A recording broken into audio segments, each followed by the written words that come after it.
and welcome to Long Live the Queen, where we talk about the women who made history. And by we, I mean the royal we, because it's just me. Today we're going to talk about Louise of Savoy.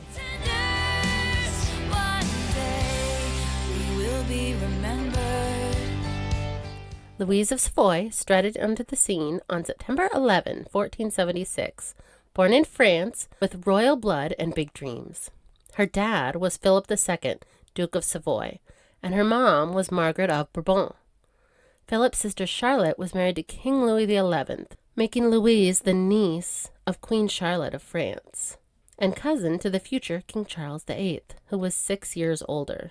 He was already the heir when little Louise was born.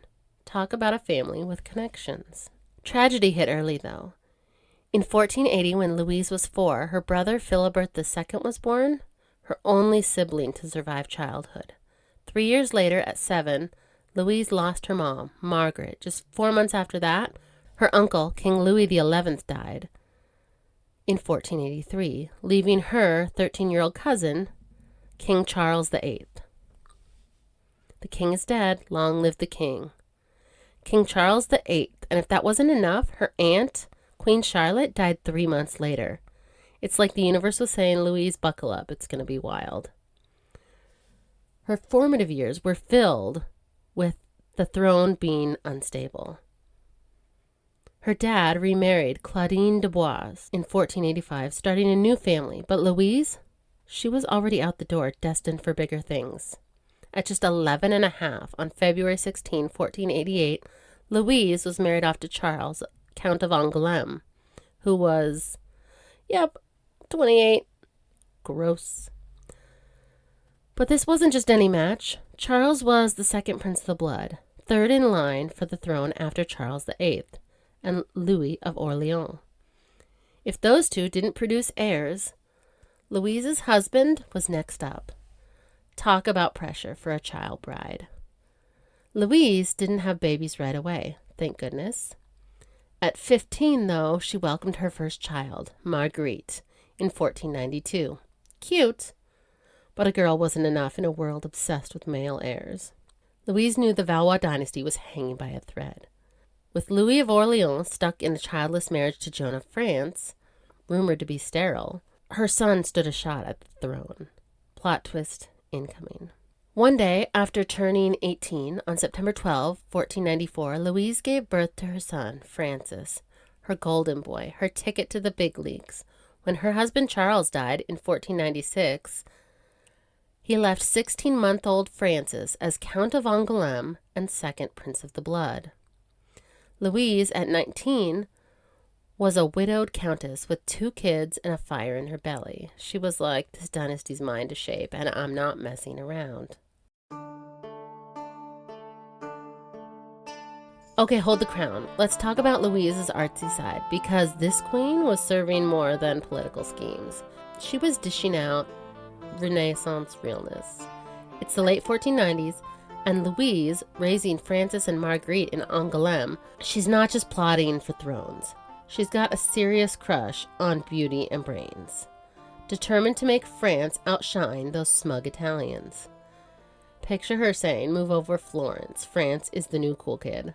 Louise turns her court into a magnet for poets, painters, and scholars, and trust me, she's making it pop.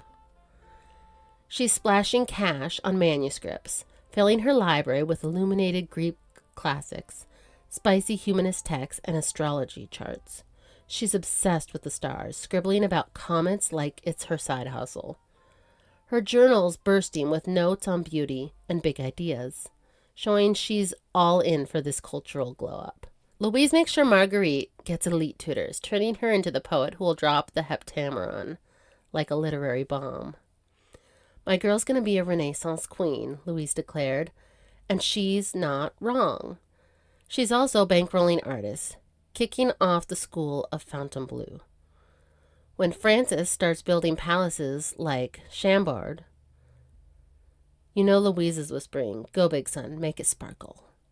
By the time she's regent, her artsy vibes are everywhere, making France the place to be for anyone with a quill or a brush. Louise didn't just build a dynasty, she built a vibe.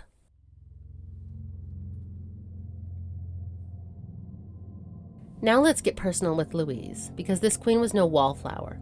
Picture a woman with hawk eyes and a vibe that screams, "Don't mess with my kids." Born into the snake pit of noble politics, Louise was as tough as nails and sharp as a dagger. Ambitious? She was ruthless. When it came to getting Francis on the throne, she was like a momager on a mission. Her journal, like a Renaissance blog, spills her heart, calling Francis her Caesar and Marguerite her star. But I don't think that she's all warm fuzzies. Diplomats whispered that she was the real brains behind Francis's reign. Pulling strings like a puppet master, rumors swirled that she wasn't shedding any tears over Queen Anne's pregnancy flops, since every miscarriage kept Francis closer to the throne. Spanish envoys called her the true ruler of France, and even her haters had to admit she was a force. Yet Louise had a softer side. She'd chart stars, pray like a saint, and dream of a dazzling court, all while outsmarting nobles with a sly smile. In 1498, the stakes skyrocketed when Charles VIII died without children, making Louis of Orleans the new king, King Louis XII. The king is dead. Long live the king. Louise's 4-year-old son Francis became the first prince of the blood. Louis XII was stuck in a 24-year childless marriage to Joan of France. He went on an annulment rampage. We talked about that in Joan's episode. He humiliated Joan and wed Anne of Brittany, Charles VIII's widow, in 1499. Louise's fingers were crossed that Anne's pregnancies would also flop, and most did, with miscarriages and stillbirths piling up. When Anne's daughter Claude was born in 1499, Louise shrugged. Francis Salak-Lam meant girls couldn't inherit the throne. Sorry, Claude, you're not cutting it. Now hold up, let's talk about Louise's daughter, Marguerite, her mini-me, with a poet's soul and a Renaissance swagger. Born in 1492, Marguerite was Louise's heart and secret weapon. As a widowed mom, Louise didn't raise her girl on just prayers and embroidery. She had Marguerite reading Latin, debating humanists, and soaking up court gossip like a fine wine. Picture them, plotting by candlelight, Louise whispering, "My star is going to outshine them all." And Marguerite's like, "Bet, Mom." By 1509, at 17, Margaret's married to the Duke of Alençon. Gross. He's older and dull. But it's a power play to lock in the Angoulême crew. Margaret handles it like a queen, running estates and charming everyone. While Louise is beaming, that's her girl. When Frances rises, Marguerite's her mom's wingwoman, throwing intellectual parties and writing poetry that'll become the Heptameron. When Frances gets captured in 1525, Marguerite rides to Spain to negotiate, while Louise runs France. They're tight, like velvet and intrigue. Their letters screaming, "Slay, keep our dynasty golden." Louise sees her own fire in Marguerite's artsy vibe. By 1509, with Anne's pregnancies still failing, a betrothal was set. 10-year-old Princess Claude would marry Louise's Francis, now 15. Anne had another daughter, Renee, in 1510, but no boys. When Anne died in 1514 without a male heir, Francis, at 19, wed Claude, 15, sealing his path to the throne. Louis XII, desperate for an heir, married 18-year-old Mary Tudor, Henry VIII's sister. But he died just 3 months later in 1515, leaving no living children. The king is dead. Long live the king. Francis I, Louise's son, was now king, and Claude was queen. Louise? She was over the moon. But she knew the game wasn't over. France needed heirs. Queen Claude, sweet and dutiful, was pregnant at 15, giving birth to a girl, Louise, in 1515, named after her mother-in-law. Another girl.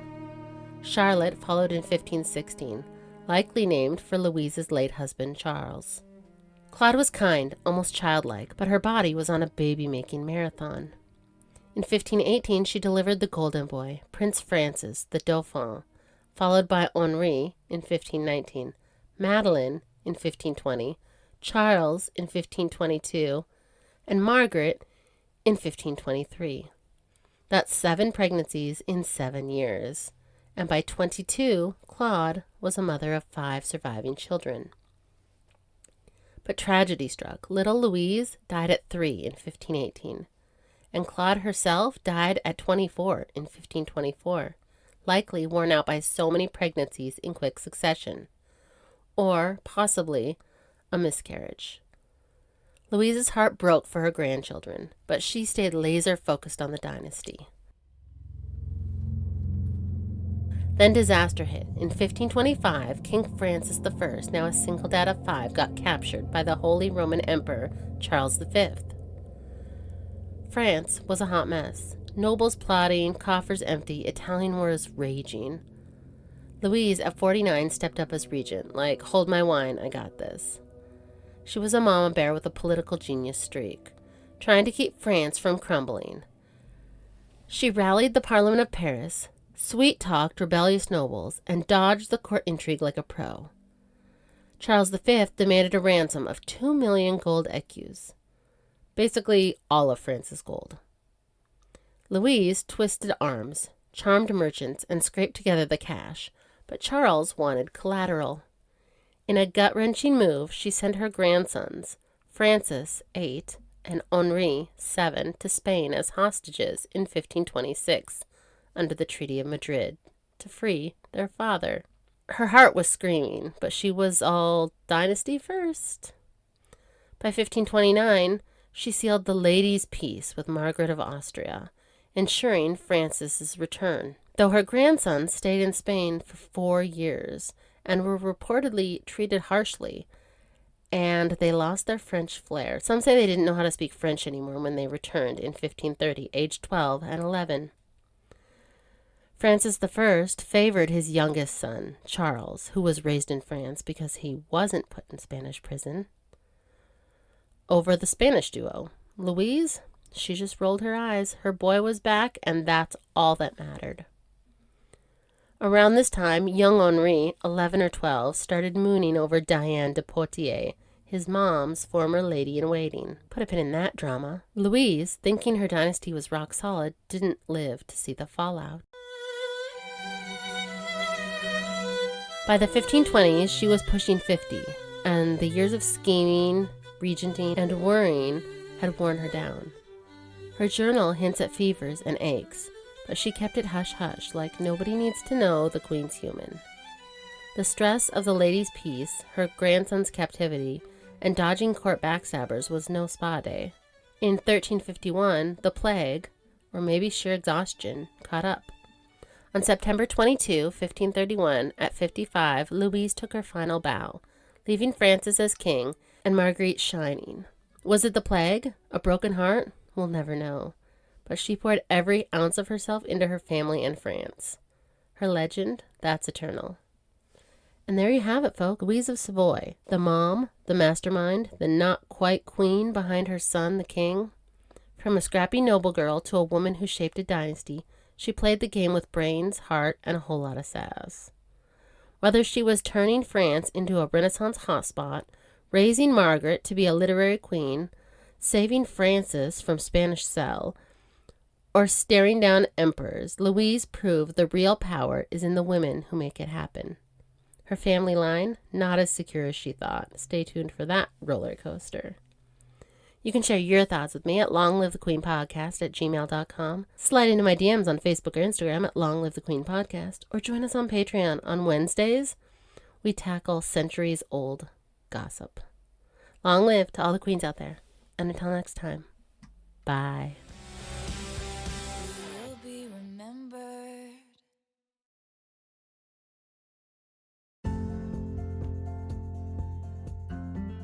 Thanks for listening.